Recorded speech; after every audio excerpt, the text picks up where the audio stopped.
It's not easy to exercise. That is one of the exercises that I have to do every day to ensure that I stay healthy. What are we talking about today? We are talking physiotherapy. What is physiotherapy? What is the importance of physiotherapy? If you want to know more about this, call everyone around you and tell them that Sade is on air. Welcome back. I said earlier on that we'll be talking physiotherapy, and of course, a physiotherapist, Fumi Adeniro, is in the house. She's actually my personal physiotherapist too. So, Fumi is not easy to get to. Very, very international Fumi. Fumi, you're welcome to Sade. Thank you very much. I'm happy to be here with you today. I hope you're not going to start pulling my hand on air today.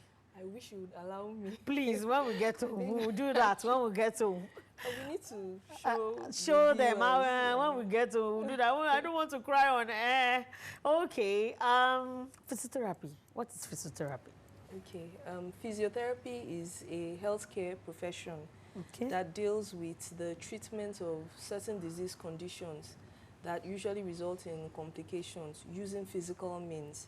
And that means that we're not unlike doctors, we don't prescribe medication, oral medication. Okay. What we prescribe is more along the lines of exercise, massage, though we call it therapeutic exercise. It's not like the one where you go jogging on the streets. It's focused to address whatever complication or whatever injury, whatever is resulting, whatever, how will I say, like stiffness or pain or weakness that results as a result of a disease condition.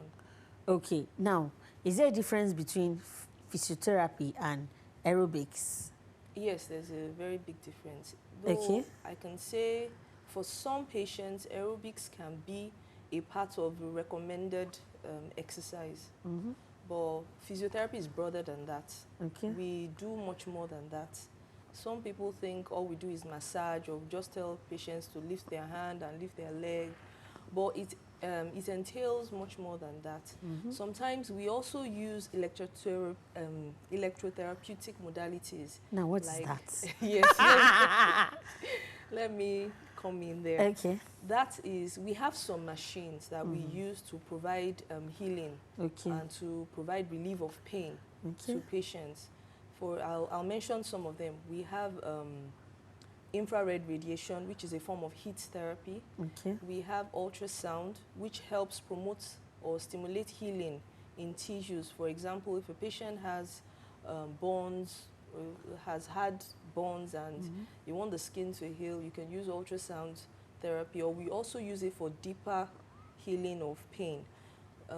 There are some conditions where the pain is so deep inside, maybe in the hip joint, and you can't attack it with massage. You can use an ultrasound. The ultrasound will penetrate deeper into the tissues and help bring relief to the patient. So other modalities we have electrical stimulators where there's paralysis or weakness in a muscle as a result of a disease condition. We can use stimulators to kind of like wake the muscles up and get them working again. Okay, so what is the importance of physio? Okay, now for certain disease conditions, what happens is sometimes when a patient has been treated for, let me use an example, stroke. A patient has had stroke. You've seen the doctor, you've taken the medications to bring down your blood pressure, or you've controlled your the diabetes that the patient might have, that might have led to the stroke. And at the end of the day, the patient is left with weakness of one side of the body. So the muscles are weak, the joints are weak. In some cases, the patient is unable to perform his daily functional activities, sitting up by himself, standing, walking, generally doing what he or she was doing before. So a physiotherapist comes in. And when we come in, what we try to do is prevent further complications. Because if you're not using a limb, the muscles begin to atrophy. That means they begin to get smaller, the joints become stiff, and those things could even lead to further complication, because as the patient is recovering and is regaining use of the limbs, the legs and the arm, they discover that they can't do certain things because stiffness has set in, or because the muscles have even grown small. Okay. So the physiotherapist prescribes exercises in different, depending on the type of stroke the patient had, the muscles that were affected, disease, or the type of disease, because it's not necessarily stroke alone. Because we come in, anything that has to do with the neuromusculoskeletal system, as we're talking the nerves, the brain, the brain, the spinal cord, the nerves, the muscles, tendons, ligaments, and if there's any injury in them or complications as a result of other condition, a physiotherapist is called in to help the patient regain function. You said something. If a therapist is called in, that means you have to be recommended. I can't just walk. I can't just walk to your office and say, not for in me. Nigeria yet, but we're getting there. Okay. So are you saying you must be recommended? A doctor must recommend a physio? A doctor has to have seen the patient, okay, and must make a referral for physiotherapy to come in. Okay. But that is in the hospital setting. Okay. Because we have physiotherapists in sports, we have physiotherapists in geriatric homes. That's homes for old people. Okay. So in those kind of cases, it's not like you really, really need a doctor to tell the patient, the person, because in that case, for example, for old people now, it might not really, it might just be for the person to be able to move the arms and legs so that they don't, you know, elderly people might be reluctant to walk around, and so it's not in all cases, but most often, especially in the hospital setting, a physiotherapist has to be recommended by a doctor. Okay. And the reason is because there will be other things that the doctor would want to look at to make sure the patient has taken the right medication for that condition, or to see if there are other associated things that they might want to look at before they recommend for physio. Okay. Now, there's this pain that comes with physiotherapy sometimes, especially when, for me, it's, you know, pulling my hands and legs, I'm like, hey, God, you know.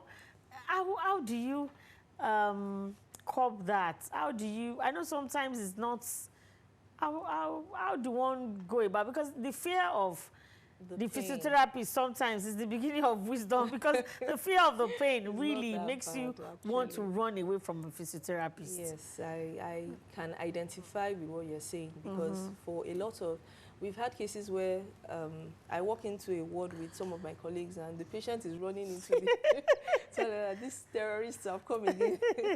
But in all fairness, there's this saying, no pain, no gain. To an extent, it's true. Because some of the pain that patients experience is as a result of disuse or as a result of rest. For example, let's use the example of the man that had the stroke that we're talking about. And he's on bed. He's seen the doctor, he's done everything, and he hasn't moved his knees or his joints for a very long time. Some of that pain is immobility pain. It's as a result of the joints being in one place for too long. So the pain might be much initially, but as you do the exercise, as the physiotherapist comes in, the pain reduces. So the issue is just getting past that initial stage of pain. And for some patients, if they are on pain medications, we recommend that they take them maybe like 30 minutes before the physiotherapy session begins, so that the patient doesn't have as much pain as or enough pain to prevent that patient from wanting to go through the session. And then in some conditions, you apply gentle stretching, gentle massage. All these are pain relief mechanisms that we use to kind of like get the pain down. So it's not too, it's not as bad as that. And then as you keep having sessions of physiotherapy, the pain gets better. Such that sometimes we'll ask you to do the exercises and you're not having any pain anymore. So it's just getting through that initial phase that usually is the issue. All right. Now, for those that doctors have recommended physiotherapy, but because of the fear of pain, they decided to run away. What advice would you give to them?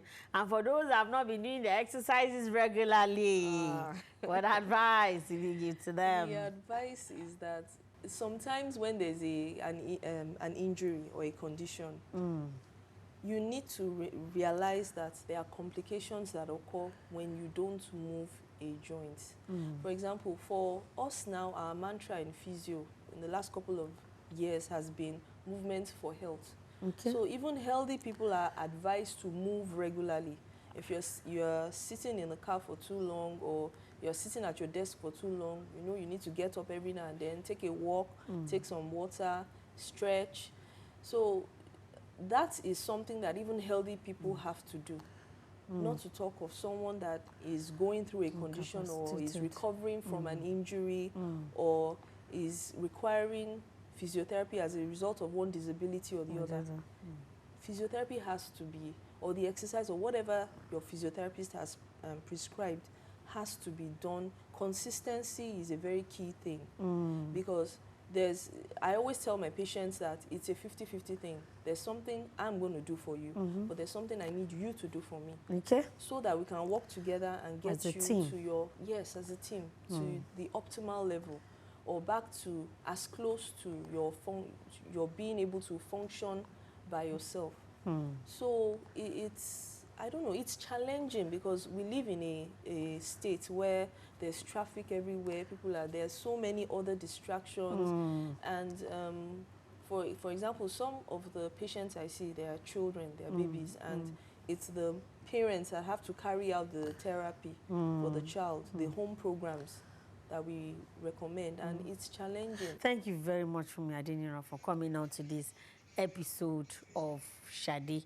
And I know that after this, my loved ones at home and my daughter will not pull my legs anyhow. They will be caring and they will be patient with me because it's really, really painful. But I know, like you said, no pain, no gain. All right, we move on to the next segment of the show with Auntie Wumi. Don't go nowhere.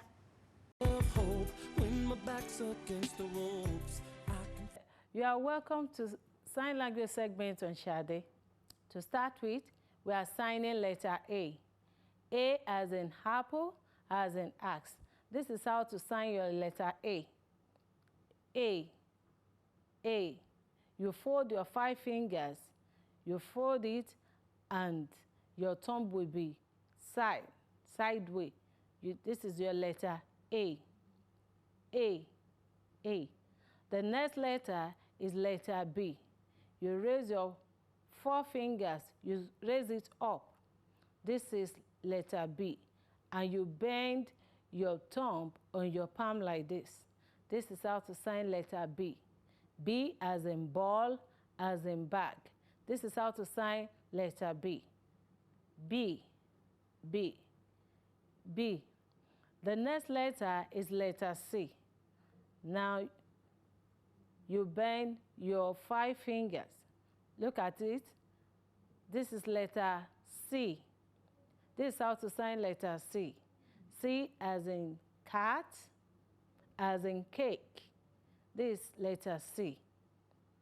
C, C, C. Then the next letter is letter D. Letter D. D as in dog. D as in door, as in dog. So this is how to sign letter D.